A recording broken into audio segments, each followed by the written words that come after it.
नमस्कार मित्रांनो, लक्ष्मी निवास मालिकेमध्ये जयंत जान्हवीचे लग्न झाले आहे। दळवी कुटुंबात आनंदाचे वातावरण आहे, कारण जयंत आणि जान्हवीचे लग्न सुखरूप पार पडले। मात्र आता जान्हवीच्या आयुष्यात हळूहळू उलथापालथ व्हायला सुरुवात होणार आहे। लग्नाच्या पहिल्या रात्री जयंत एक झुरळ मारतो व त्याला दुधामध्ये टाकून ते दूध पिऊन घेतो। जयंतचे हे कृत्य बघून जान्हवी प्रचंड घाबरते। जयंत मनोरुग्ण असण्यासोबतच प्रचंड संशयी आहे आणि जयंतच्या या संशयी स्वभावाचा जान्हवीला येणाऱ्या काळात खूप त्रास सहन करावा लागणार आहे। जान्हवीचे वैयक्तिक स्वातंत्र्य हिरावले जाणार आहे। जान्हवी जयंतच्या परवानगीशिवाय घराच्या बाहेर पाऊल सुद्धा टाकू शकणार नाही।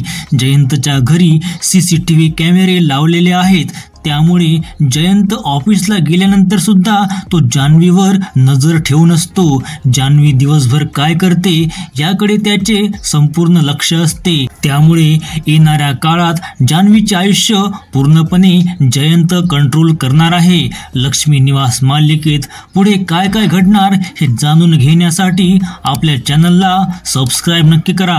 व्हिडिओ आवडल्यास लाईक सुद्धा करा।